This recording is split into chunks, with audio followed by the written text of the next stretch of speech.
I mean, that's an early diagnosis, but I think it's pretty clear.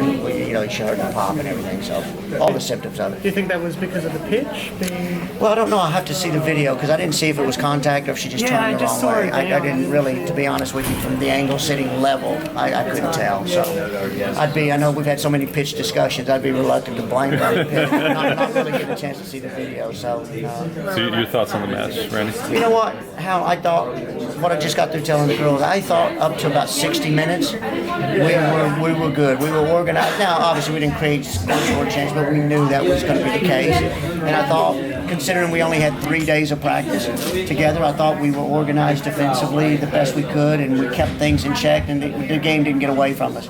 But we also knew as a staff that because we've only trained 3 days, this is the first time the teams have been together since we came to Hawaii. So we knew that at some point we were going to run out of gas, and we were hoping we could extend it as long as we could.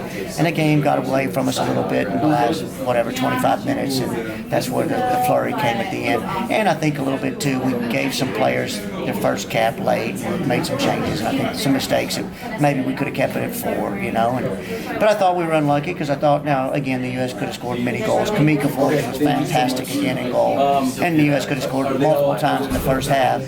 But having said it, I thought we were a little bit unlucky because I still don't know what the penalty kick was for. I just thought that's 2 players going for the same ball, and I didn't see any foul on that. But it didn't change the game at the end of the day, But it was frustrating because we battled so hard. So I'm proud of them. It just shows a team that has no resources and no preparation, and they're playing the world champions that has money and preparation, and that's the difference at the end of the day, And that's what I hope the people back at the Federation recognize and see, is that we can compete, with the top teams in the world if we're given the right preparation. So that's my hope.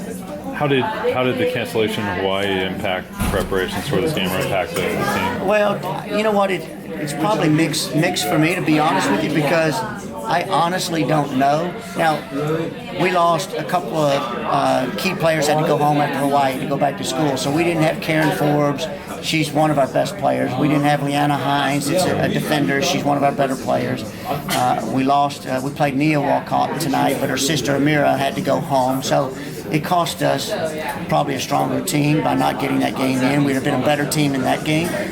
But having said it too, now to be honest, I don't know if we could have played 2 games in this short of a window of time with our fitness level. If we'd have played in Hawaii and had to put this kind of effort in, and only had a couple of days to really recover, we're just not physically ready to do that. So it may have made one game a little better, but it may have made the next game really bad for us. I don't know how to judge that, but I think we're disappointed for the fans that showed up, and I know the U.S. players are too. So I think we support what the U.S. did with the field, and at the end of the day, I wouldn't have wanted to see any of our Trinidadians hurt, but I certainly wouldn't have wanted to see our national team players hurt, especially our dash players too.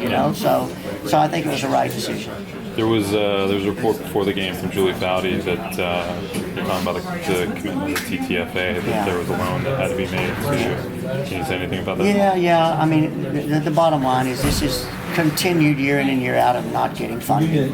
And the girls, were once again promised stipends when they got here, and they didn't show and they didn't come. And so I think the girls really, without my knowledge, had gotten together and had discussed boycotting the game. And thanks to Sunil and U.S. Soccer, they came through with, kind of a loan situation with the Federation to get some money here urgently and to make sure the players, but the issues of the player are bigger than the stipend. What they want is, it wasn't so much the money, is they want to make sure when we get back that we start having proper preparation.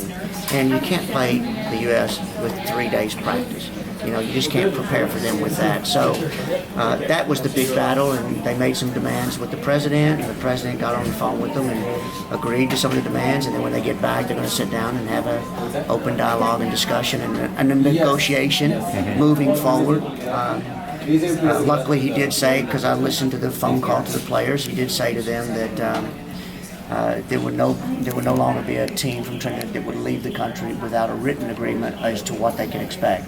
Now, what that means, that could be a written agreement that says you can expect nothing, when you leave. Or that could be a written agreement that says this is what you're going to get. And so that's a step in the right direction. So thanks to the people behind the scenes that kind of made this work, and I think a credit to our new president as well. That's the first time we've even had that optimism, from the federation. So, but yeah, behind the scenes, it was a point in time up to about 6 o'clock yesterday evening that we weren't playing. So it was a quick turnaround. So that's also been a big distraction, in camp, obviously, since we've been here. There's another report earlier today that this may have been your last game in charge with TNT. I think it could be, Al, because I had some conversations with the president the week he got hired, was elected, and the only thing, he hasn't told me yes or no, he wants to hear my plans moving forward, but he did indicate in the conversation that he found it hard to see a national team coach that didn't live in Trinidad, so which kind of implies to me he may want to go local. I do think the players will support the fact that they want to keep us and our staff on, so it'll be an interesting negotiation when they get back to see what happens. But either way, I'm fine with it. I mean, the bottom line is, I've done this for a year and a half, for nothing, and with lack of preparation. So I'm kind of to that point where the players are too. If we're going to commit to us to prepare properly, I'd love to continue on. If it's going to be more of the same, I've got other things I can do with the time that that I have. So.